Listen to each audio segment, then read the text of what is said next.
흰눈처럼 겸손하게 조용하게 우리 가운데 임재하시는 주님을 의지하며 이 새벽에도 주님 앞에 엎드렸나이다. 변함없으신 하나님의 사랑으로 우리 교회를 덮어 주옵소서. 예수님 이름으로 기도하옵나이다. 아멘. 전번과 393장입니다. 393장.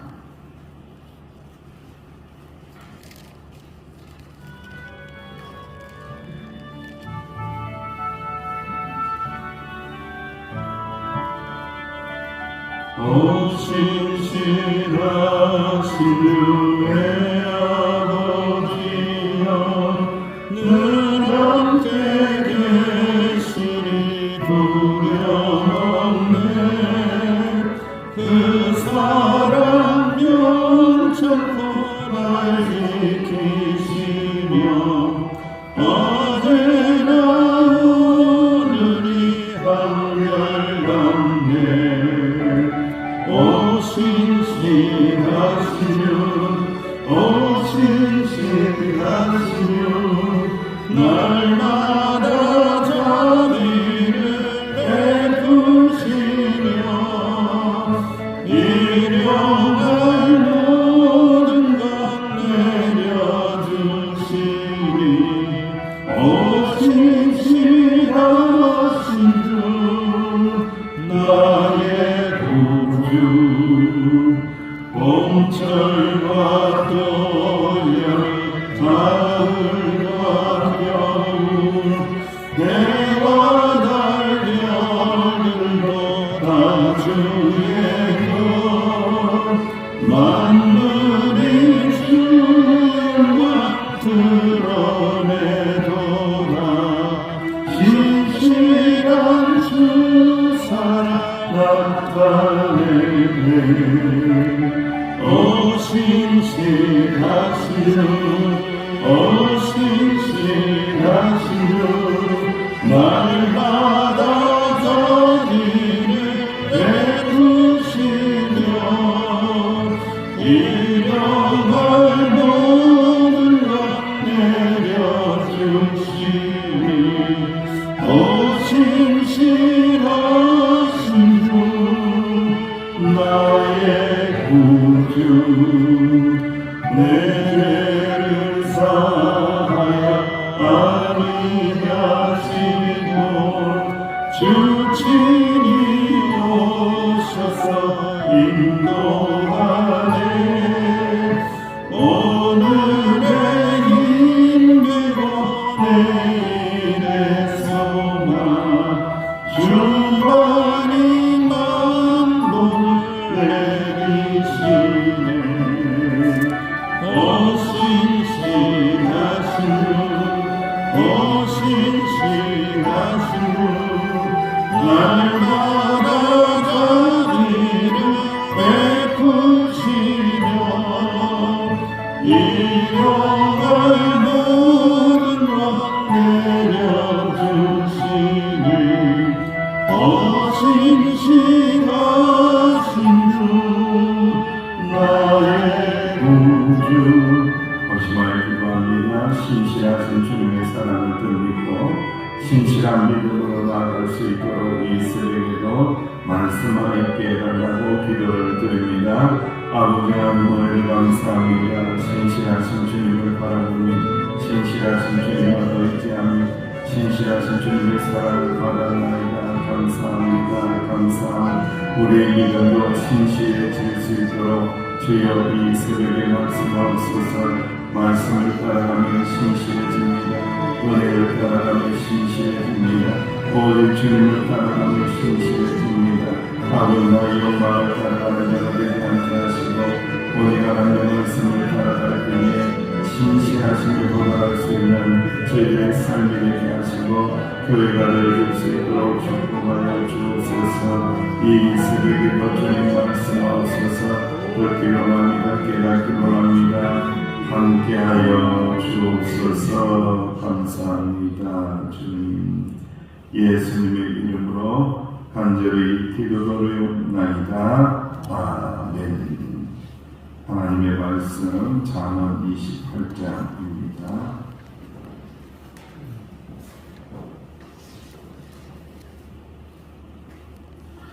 잠언 28장 1절에서 12절까지 우리 함께 공독하겠습니다. 14절까지 공독하겠습니다. 잠언 28장 1절에서 14절 시작. 악인을 쫓아오다가 없어도 도망하나 의인은 사자같이 강대하리라. 나라는 죄가 있으면 주관자가 많아져도 명철과 지식이 있는 사람과 말미암아 장구하게 되느니라. 가난을 할애하며 가난한 자는 곡식을 남기지 아니하는 포구가 되리라. 율법을 버린 자는 악인을 칭찬하나 율법을 지키는 자는 악인을 대적하느니라. 악인은 정의를 깨닫지 못하나 여호와를 찾는 자는 모든 것을 깨닫느니라. 가난하여 성실하게 행하는 자는 부유함에서 굳게 누리자가 나으리라. 율법을 지키는 자는 지혜를 얻으며 음식을 담는 자와 사는 자는 아비를 욕되게 하느니라. 중한 별로 자기 재산을 돌리는 것은 가난한 사람을 불쌍히 여기는 자를 위해 그 재산을 저축하는 것이니라. 사람이 길을 돌려 율법을 듣지 아니하며 그의 기도도 가능하니라. 정직한 자가 강경으로 유의하는 자는 스스로 자기의 의를 받으로 성실한 자는 복을 받느니라. 부자는 자기를 지혜롭게 여기나 가난하고 능숙한 자는 자기를 살펴보느니라. 의인이 득이하면 큰 영화가 있고 악인이 일하면 사람이 숨느니라. 자기의 죄를 숨기는 자는 형통하지 못하나 죄를 자복하고 오래는 자는 불쌍히 여김을 받으리라. 항상 회개하는 자는 복되리와 마음을 완악하게 하는 자는 재앙에 빠지리라. 아멘.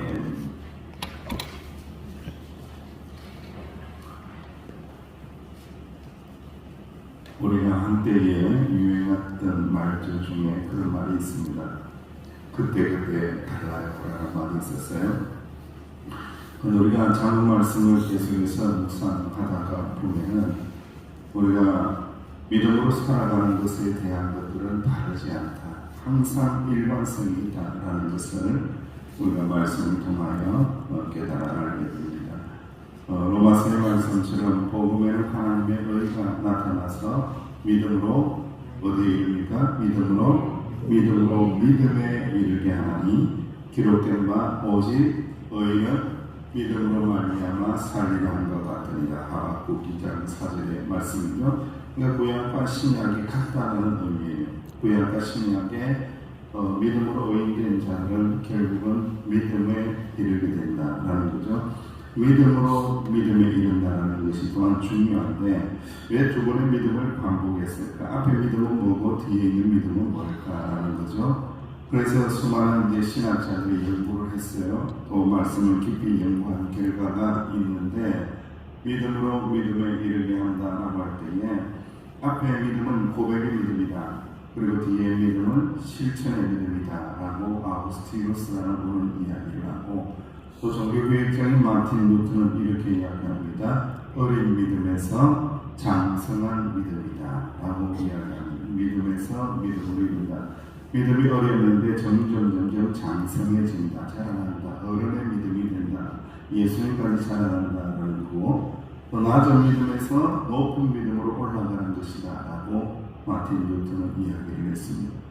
그리고 이제 장로교를 창시했던 존 깔뱅 선생님은 믿음에 대해서 이야기하기를 수동적 믿음에서 능동적 믿음으로 발전하는 것이다. 그러니까 여러분 왜 기독교가 들어간 나라는 잘 살 수밖에 없느냐라는 여러 가지 견해를 보면 수동적이지 않아요. 우리의 믿음은 굉장히 역동성 있고 움직이는 믿음이고 실천적인 믿음입니다. 그 실천적인 믿음은 삶의 자리에서 우리의 믿음의 모습이 드러나게끔 이렇게 실천적인 모습이라는 거죠. 또 신정통주의 신학자였던 칼 바르트는 이런 말을 합니다. 하나님의 신실함에서 은혜를 받아서 은혜를 통해서 은혜를 입어서 신실한 삶에 이른다. 하나님은 끊임없이 우리를 변함없이 사랑하시잖아요. 그죠? 그 사랑하심을 우리가 덧입고는 우리도 신실한 삶으로 하나님을 사랑하고 이웃을 사랑하는 신실한 삶에 도달하게 된다라는 것을 믿음에서 어디로? 믿음에서 믿음에 이르게 된다라는 의미를 가지고 있는 거예요. 이 말씀을 잘못 해석하면 그냥 믿음하고는 땡하고 입을 닫고는 아무것도 안 하는 거죠. 믿음으로 구원받았으니까 아무것도 안 해도 돼. 이런 식으로 생각하는 기독교의 잘못된 길로 아주 위험이 있는데 그 길에서 벗어날 수 있다는 거죠. 그래서 우리 하나님은 신실하시사 우리를 사랑하여 주시고 우리를 인도하시고 우리를 경책하기도 하시고 책망하기도 하시고 고난도 주시고 그러면서 신실하신 하나님의 모습을 따라가게 하고 닮아가게 하신다. 할렐루야. 그래서 이런 고난 가운데 있을 때마다 우리가 계속해서 쭉 신세 탈행하는 것이 아니라 나는 지금도 신실하신 주님의 모습으로 변화되고 있다. 새롭게 되고 있다. 나를 더욱더 신실하게 만드시기 위해서 하나님께서 지금 깎아내시고 다듬어내시는 작업 중에 있다. 이 작업은 언제까지 될까요? 70살만 되면 될까요? 70살이 되니까 나이는 많은데 또 어린아이가 들어가지고 돌수 말만 많아지고 그렇게 되잖아요. 이건 죽을 때까지 우리가 도달해야 된다. 신실한 신앙은 우리의 목적이 되어야 한다는 겁니다. 그래서 그때그때 다르지 않다. 똑같다라는 거죠. 이 영적인 가치, 하나님의 형상으로 지음받은 존재로서 가치 있게 살아가는 영적인 대원칙은 계속해서 우리가 자문의 말씀을 묵상해 보지만 거의 흡사하다, 거의 똑같다라는 것을 말씀하고 있습니다. 1절에서 2절, 또 5절, 12절에서 14절의 말씀을 보면 악인과 의인에 대한 이야기가 나옵니다. 그래서 영적으로 믿음에서 믿음에 이르게 된 자들은, 그러한 사람들은 악인을 피하고 누굴 따라가요? 의인을 따라간다. 성실하게 의인만을 따라간다. 악인을 피한다는 것. 악인하고 친구가 되지 않습니다. 악인을 피하고 의인을 따르는 삶을 살게 한다라고 말씀하고 있습니다. 악인은 어떤 자인가 보니까 하나님을 모르는 자이다. 그리고 스스로 그만 악행에 대해서 무가 있어서 죄의식이 있어서 보복의 공포로 인하여 항상 그 마음이 눌려 있어서 누구든지 두려워하고 의의 눈으로 살피면서 두 발 뻗고 자지를 못한다는 거예요. 그러니까 여러분들, 내가 뭘 잘못했을 때 하나님이 나를 벌 주실 거야, 벌 주실 거야 이렇게 생각하면 안 되는 거예요. 회개하고 하나님의 의를 구해야 한다는 겁니다. 의는 어떤 자이냐? 하나님의 알고 그 은혜를 알고 끝까지 나를 살게 해주시고 용서해 주시는 그 은혜를 알고 그 은총을 구하면서 비록 죄를 범해야 못해요.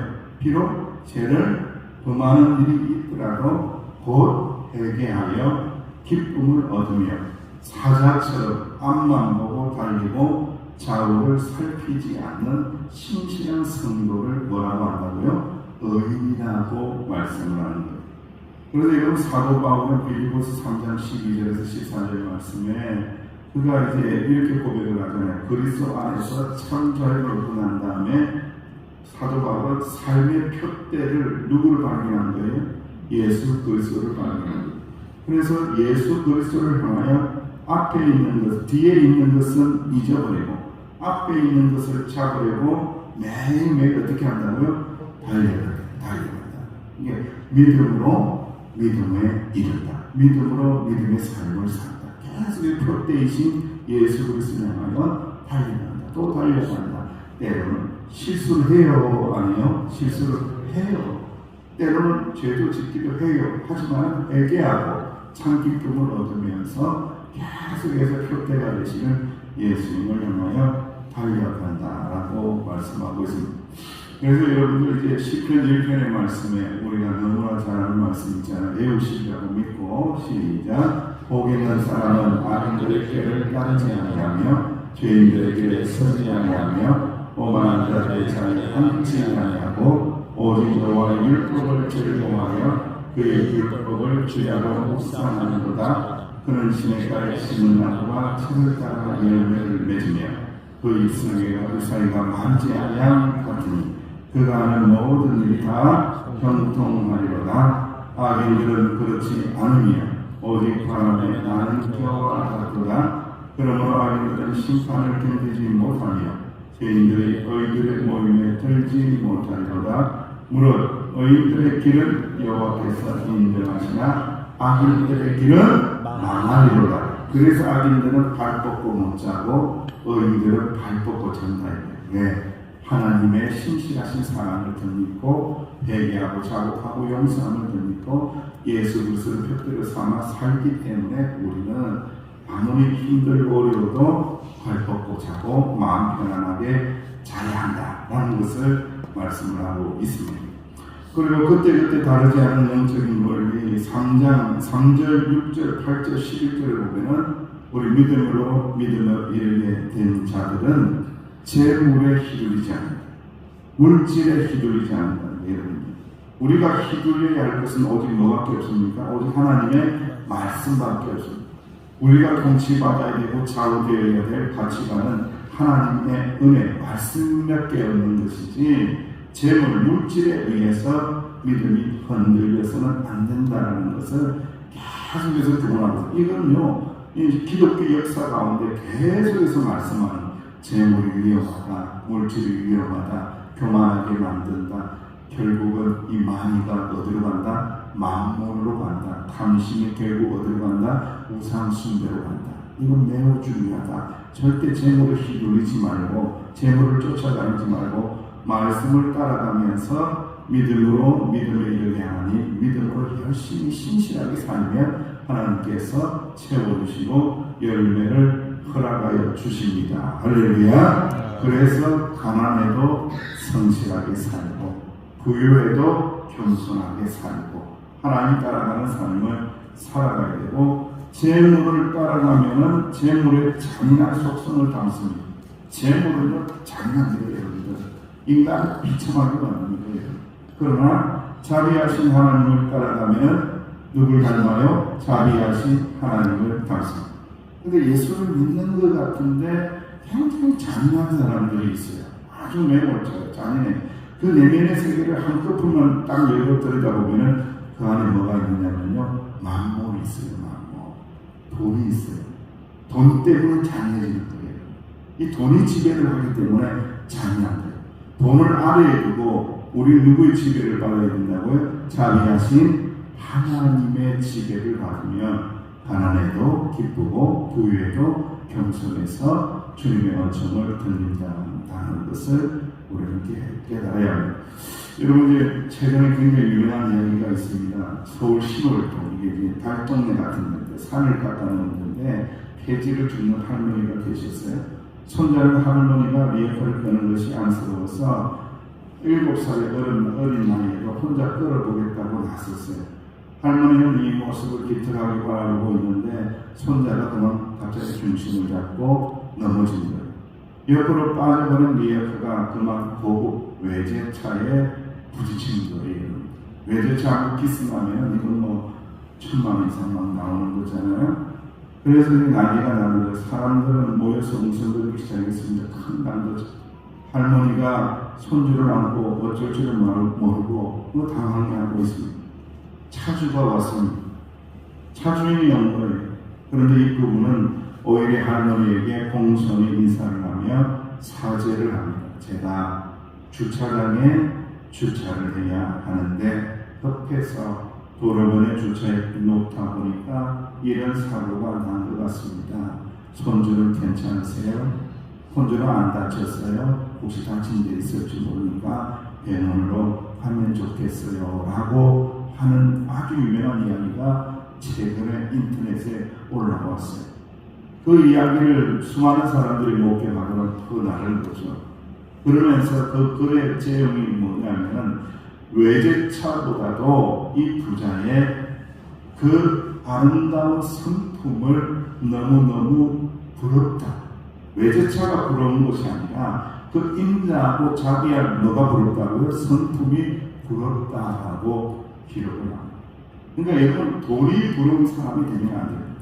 야, 저 사람 돈이 많아서 너무 좋겠어. 돈 때문에 부러움을 받는 사람이 아니라 자비하신 하나님을 닮은 성품과 삶이 이 부러움의 대상이 될 수 있는 참 좋은 우리 서귀포 명성교회 성도들이 되시기를 주의 이름으로 축원합니다. 그리고 마지막으로 4절, 7절, 9절에서 10절을 보면은 삶의 가치를 높이기 위해서는 우리의 중심에 율법, 항상 말씀이 있어요. 말씀이 있어야만이 흔들리지 않는다. 말씀을 지키는 자는 지혜로운 아들이라고 평가를 받는데 말씀을 듣지 않으면요 9절 말씀에 참 중요한 말씀이에요. 네가 드리는 기도까지도 어떠한 걸 드시자고요? 기도가 어떻다고요? 가증한데 아주 가증하는 거예요. 모두 뜻인 게 알겠죠 여러분? 하나님 말씀을 듣지도 않으면서 하나님 말씀 순종도 안 하면서 뭐 달라고 기도만 하는 거예요. 그나마 하나님 앞에서 가증스러운 것이다라고 하면서 우리는 항상 무엇에 중심을 둬야 된다? 하나님의 말씀에 중심을 두고 말씀 순종하며 나가는 신실한 성도, 하나님의 자비하심을 닮아가는 믿음에서 믿음으로 이루는 그러한 신앙의 경지에 오르시기를 주님 이름으로 축원합니다. 기도하겠습니다. 하나님 감사합니다. 밖에는 눈이 날리고 있는데도 신실한 성도들을 보내시사 이 따뜻한 예배당에서 함께 기도할 수 있도록 말씀의 떡을 먹을 수 있도록 인도하시니 감사를 드립니다. 항상 하나님을 중심에 두고 말씀의 중심을 두고 다스림을 받으며 인자하게 살게 하시고 성실하게 살아서 주님께서 주시는 열매를 먹고 나누며 살아가는 복된 예수님 닮아가는 저희들이 되게 하여 주옵소서. 예수님의 이름으로 기도하옵나이다. 아멘. 이 은혜가 있게 해달라고 말씀 붙잡고 기도하시고 또 사역자를 위해서 또 송구 영신을 위해서도 기도해 주시기 바랍니다.